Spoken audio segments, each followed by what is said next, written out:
You know that we knock 'em down. CBT, CBT, CBT. Yeah, we know we knock 'em down. CBT, you know we knock 'em down.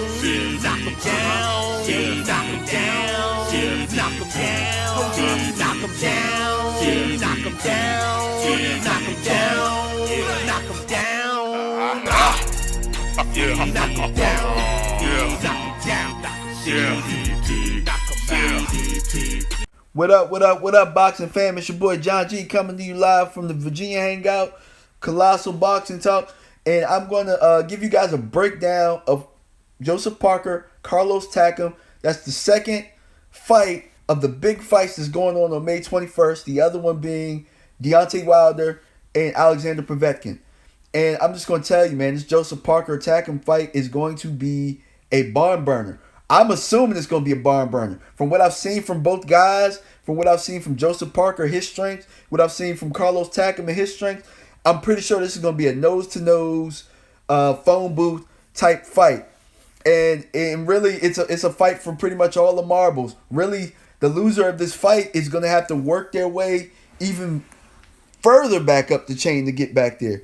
Now, we know Carlos Takam has had some fights with Alexander Povetkin,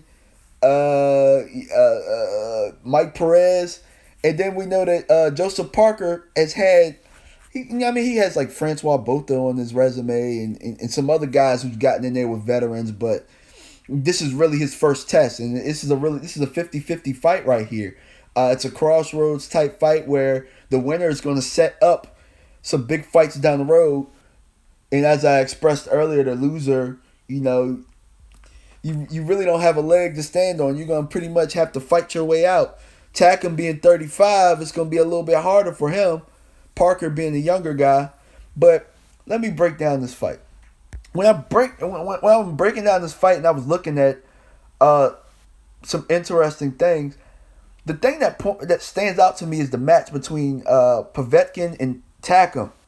Now, that's the type of fight that this one's going to be, because Joseph Parker has a very similar style to how Povetkin was fighting in that matchup, which was like a 2014 Fight of the Year type fight.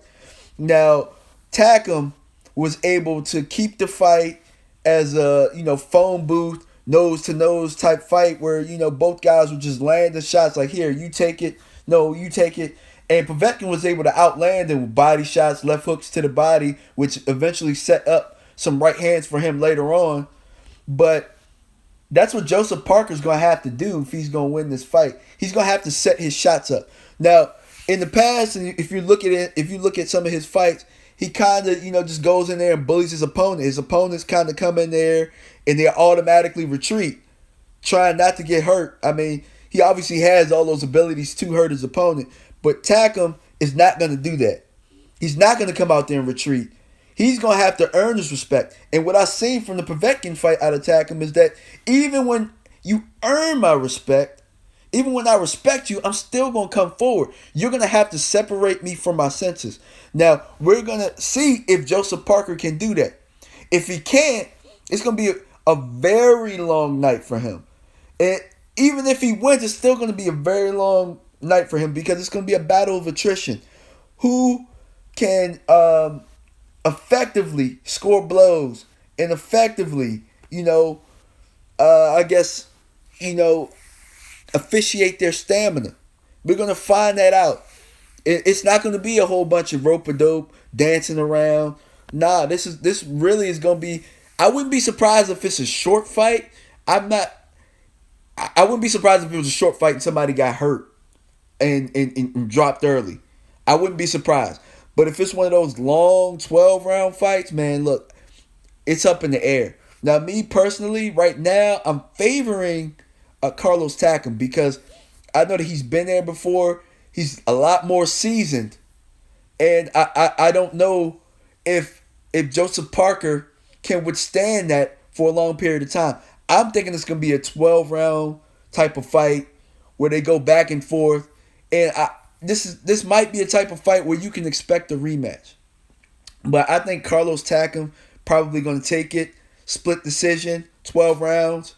But what do you guys think? Let me know, man. Let me know if I'm wrong, if I'm right. Man, just give feedback, man. And, follow us on YouTube. Like, subscribe. Follow us on Twitter, Colossal CBT. And, like us on Facebook. Our Facebook page. We give you guys a lot of good content. So, with that being said, I'm gone.